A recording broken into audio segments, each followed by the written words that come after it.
We saw for the first time a hand grenade used in a criminal act on the streets of the UK. That was something which had never been encountered before and gave us an indication of how dangerous this individual was. On the 25th of May 2012, David Short and his son Mark were having a few drinks at their local pub in Droylsden, Manchester. But in just 24 seconds, Mark was fatally shot 7 times by the notorious gangster Dale Cregan. I was a police officer for 31 years. I never saw anything approaching this in all my time in the police, and I hope to God I never see the like of it again. This is Matt from Underworld Uncut. This week we're speaking with the former chairman of the Greater Manchester Police Federation, Ian Hanson, and firearms consultant David Dyson. What happened to Mark Short? The car pulled up, nothing unusual. Hazard lights went on. Some men went into a pub. This is the bit that wasn't usual. There was a shooting in cold blood in a pub in Droylsden on a Friday night, and the offenders calmly walked out, got in the car and drove off. At the time, we were well aware that there was a feud. There was a very dangerous feud between Cregan and the other party. Dale Cregan entered the pub and in a space of no more than 24 seconds was able to fire 7 shots. It sounds a lot, it sounds a very quick action, and of course it was. But the Glock pistol is a self-loading pistol. That is to say that when you fire the shot, it automatically chambers another cartridge ready to be fired again. So those shots can be fired pretty much as quickly as you can pull the trigger. Who was Dale Cregan? Cregan was very well known to the police. He was a violent serial offender. He was a prominent member of the organised crime groups.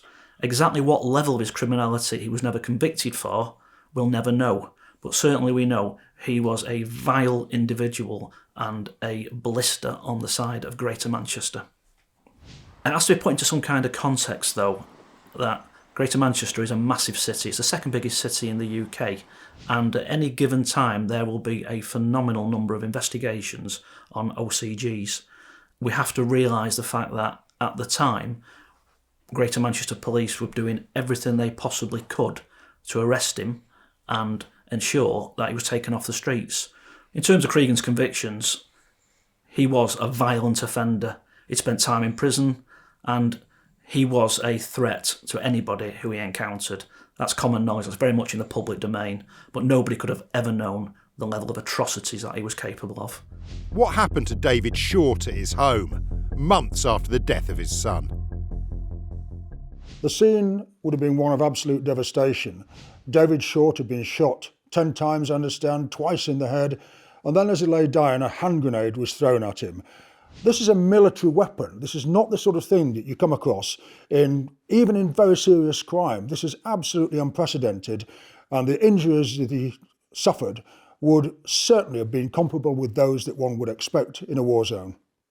Greater Manchester saw that horrific video of him calmly tossing a grenade at a house in broad daylight. That served to really ratchet things up, because that was the first time on UK mainland that a hand grenade had been used in an attack, and that was horrific. If the stakes weren't already as high as they could have been in terms of Greater Manchester Police's commitment to make arrests and put people behind bars, this really served to put it up there with the most serious investigations that Greater Manchester has ever conducted. It was obviously incredibly important to put Cregan behind bars. We knew what he was capable of in terms of his use of a grenade. We didn't know what else he had. We knew that this feud was escalating out of all proportion. At the time, we didn't know where it was going to end. We certainly couldn't have predicted that it was going to end the way that it did, but what we did know was that it wasn't going to end well. How did the police try to track down Cregan? Following the attack involving the hand grenade, he went on the run, and Greater Manchester Police threw absolutely everything that we had in the search for Cregan. He was the number one wanted individual in Greater Manchester, if not the whole of the UK. There was obviously a phenomenal manhunt launched for Cregan, probably the biggest one in Greater Manchester Police's history. But the reality is, policing a big metropolitan city goes on. There are 8,000 police officers in Greater Manchester. So if you can imagine the number of jobs, of incidents, of cries for help that come in, they've got to keep going. There's many options open to the police in trying to hunt somebody down. One of the more traditional options is a reward. Money motivates people, but you have to put this into the context of the kind of arena that Cregan was operating in. His associates, the people who had contact with him, knew exactly what he was capable of. And £25,000 at start, £50,000 at the start, you can't spend that money if you're dead. And they knew exactly what the threat was to them. So sadly, I don't think any amount of money would have caused people to have given him up. It wasn't just a case of the police were looking for him. Other people in the OCG world were looking for him. He knew his days were numbered, and he was going to end up, I think, either dead or behind bars. Tell me about the police's response to a 999 call that was made a month after David's murder. I've heard a recording of the call that came into police control. Police emergency. Someone just threw a big concrete slab through my back window and ran off. Of the house or a car? What are we talking? No, sorry, in my back window in the house.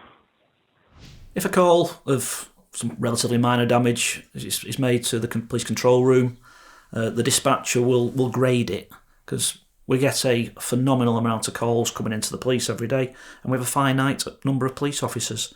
So that would have been graded. Might have been an immediate response, or the next one down, a very quick response, but certainly it would be up there. Your name, please? Adam. What's your second name, Adam? Archery. And you live at 30, do you, Adam? Yeah. Okay.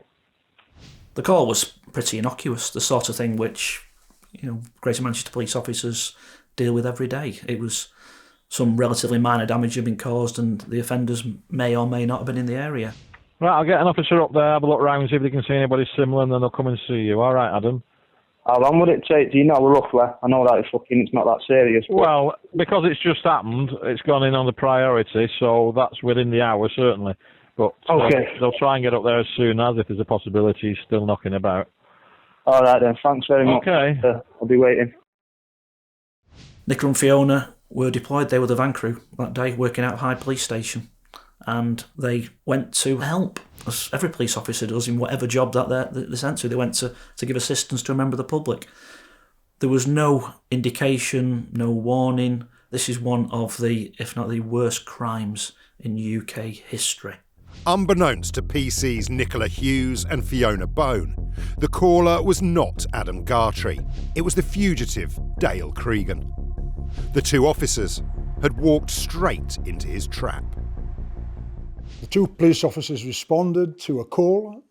They turned up at the property where Cregan was housed, and he came out with a Glock pistol. The Glock pistol that he used is the type of weapon that the police and the army use currently, and it normally has a 17-round magazine. The Glock pistol that Cregan used had a 32-round magazine, and he fired all 32 shots in very short time at these two officers. They didn't stand a chance, they were gunned down mercilessly, and afterwards he then threw a hand grenade at their bodies. There was a total disregard for human life. Cregan targeted these two young police officers because they were wearing a uniform and because he was a coward. What he didn't do was make the call and say, I'm Dale Cregan, I'm in this house and I've got a gun. Because he would have been faced with armed police officers and the resolution would have been completely different probably.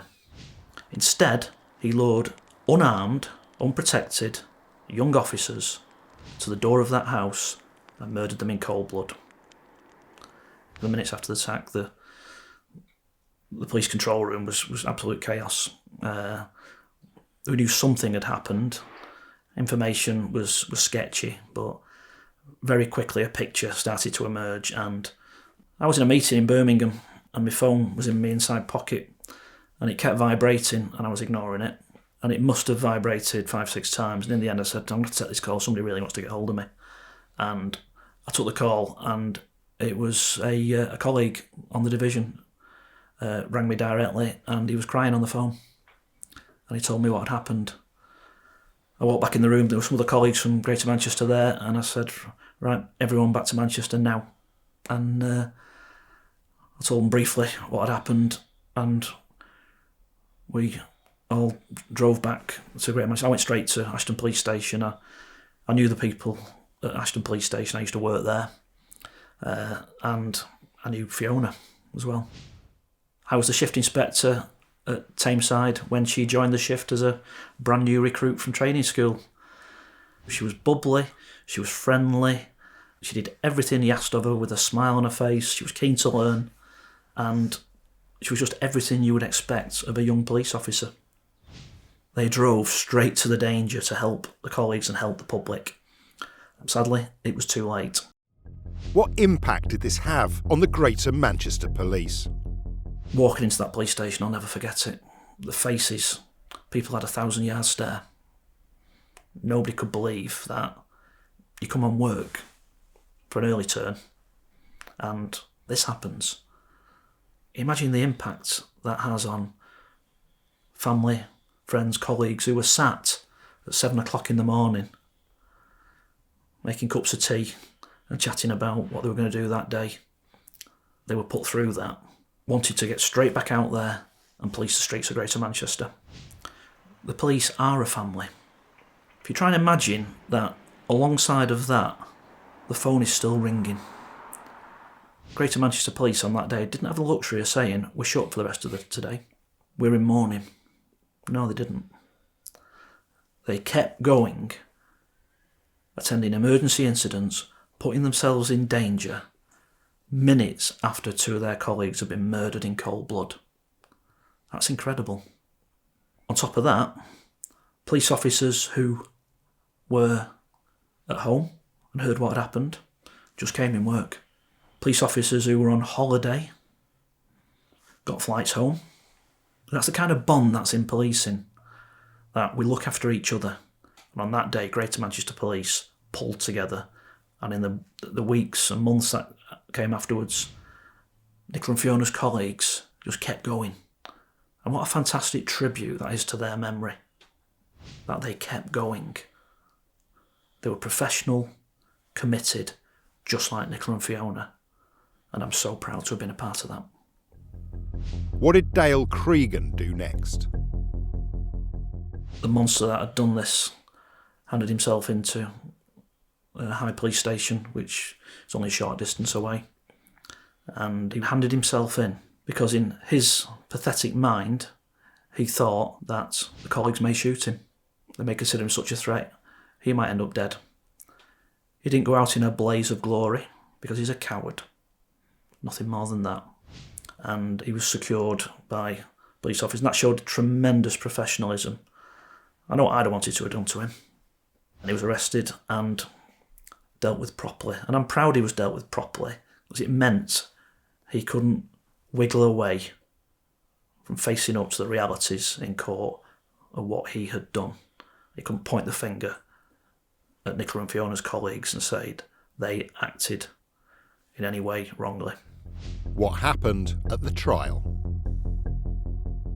This was one of the biggest trials in recent times, certainly in the northwest of England, if not the country.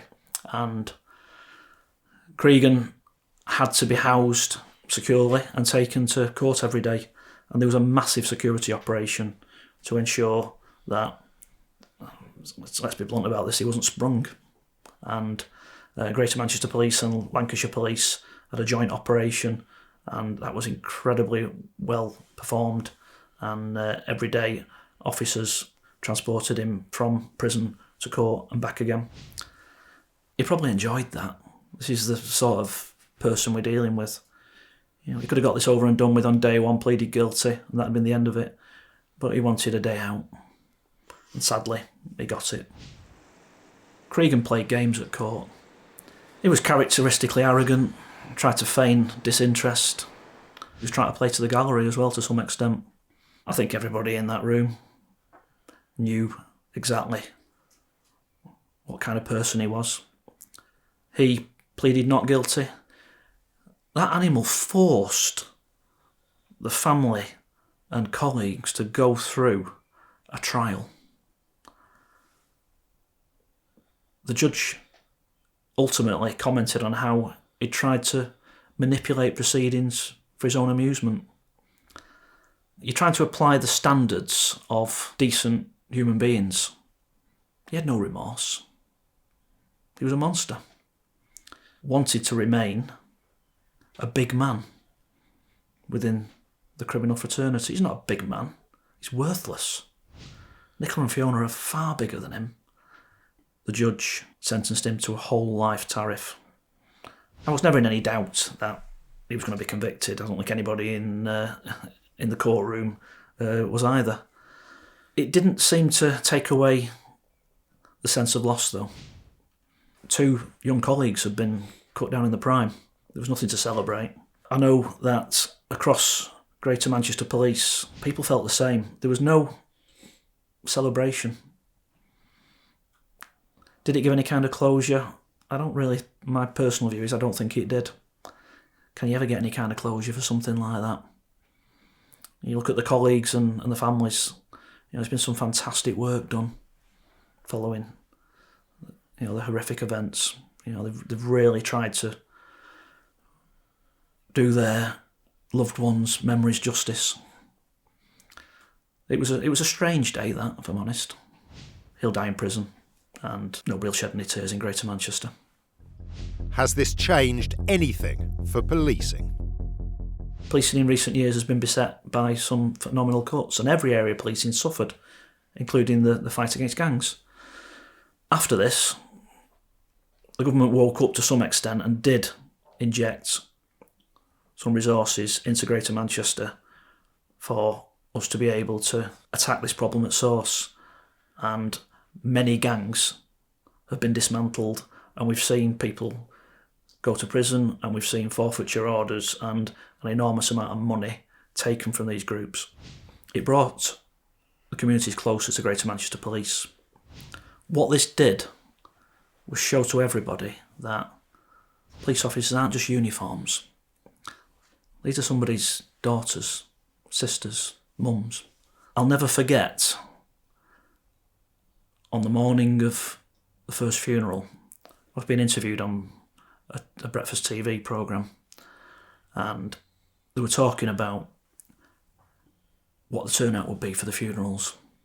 And like I said in the interview, I hope it reflects exactly what Greater Manchester thinks of these, these fine young officers. And I hope everybody, who can go, does go. I remember walking out of the studios and standing at the bottom of Market Street, and it was like a Derby Day football game. People were pouring down Market Street, wearing black ties, to go and line Deansgate to say thank you and goodbye. It was absolutely humbling.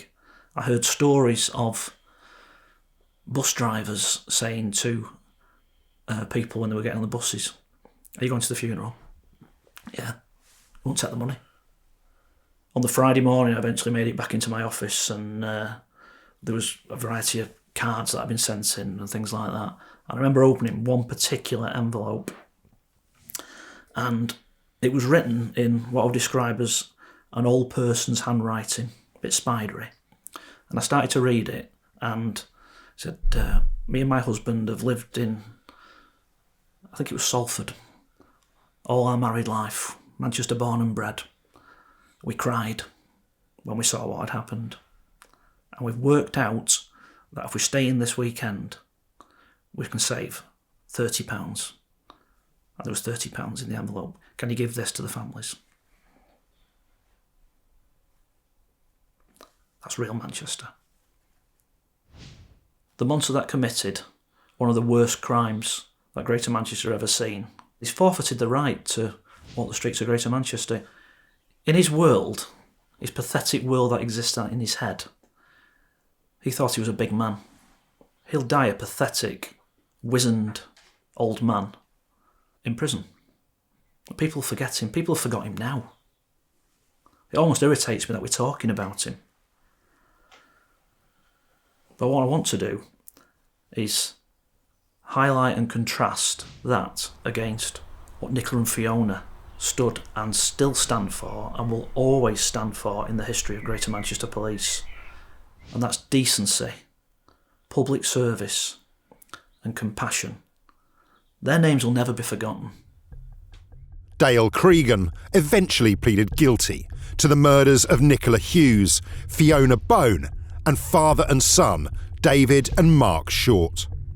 On the 13th of June 2013, Cregan was issued a whole life tariff, which he's currently serving out at Ashworth Hospital. Thanks for watching this deep dive into the crimes of Dale Cregan. For more stories from Britain's underworld, make sure to like and subscribe and comment below what stories you'd like to see on the channel. This is Matt from Underworld Uncut. See you on the next one.